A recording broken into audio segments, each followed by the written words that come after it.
અમદાવાદમાં કોંગ્રેસના ઉમેદવારોએ પ્રચારમાં લગાવ્યું એડી ચોટીનું જોર। ભાઈપુરા હાટકેશ્વર વોર્ડમાં કોંગ્રેસના ઉમેદવારોનો ડોર ટુ ડોર પ્રચાર। કોંગ્રેસના ઉમેદવારો મોંઘવારીના મુદ્દાને લઈને કરી રહ્યા છે પ્રચાર। ભાઈપુરા હાટકેશ્વર વોર્ડમાં કોંગ્રેસના ચારેય ઉમેદવારોનો પ્રચંડ પ્રચાર।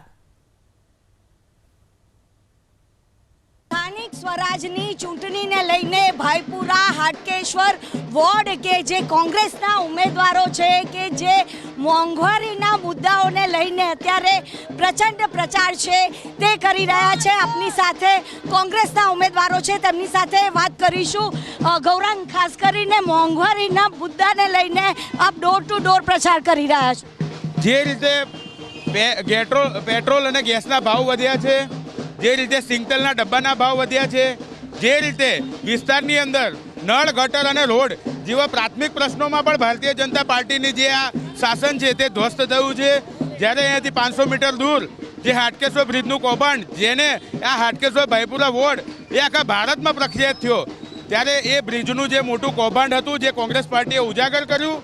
સાથે સાથે જે બ્રિજ 4 વર્ષમાં બનાવવામાં આવ્યો 40 કરોડના ખર્ચે, એ બ્રિજને તોડવા માટે એનાથી પણ ડબલ રૂપિયા નાખવામાં આવ્યા। એટલે ક્યાંક ને ક્યાંક ભારતીય જનતા પાર્ટી દ્વારા જે કૌભાંડ કરવામાં આવ્યું હતું તેને ઉજાગર કરવા માટે અમે અત્યારે લોકો વચ્ચે જઈ રહ્યા છીએ।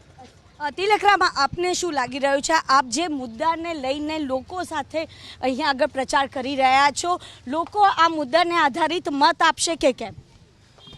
છેલ્લા 2014 પછી દેશના રાજ્યના મુખ્યમંત્રી જ્યારે પ્રધાનમંત્રી બન્યા, એમને મોટી મોટી વાતો કરીને સારા દિવસો લાવીશું, પ્રજાને શાંતિપૂર્વક જીવન બતાવીને વોટ લીધા।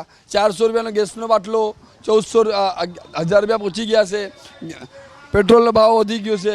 આજે પબ્લિકની પરિસ્થિતિ એવી થઈ ગઈ છે કે કમાઈશું અને વાપરીશું। 10,000 12,000 પગારમાં લોકોને મકાનના ભાડું નહીં ભરાઈ રહ્યું।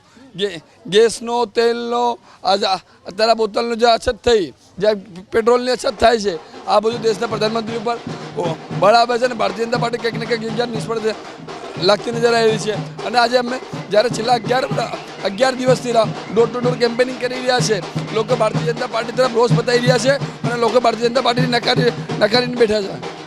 ગૌરાંગ, જો જીતશો તો આ વિસ્તારમાં સૌથી પહેલા શું વિકાસ કરશો?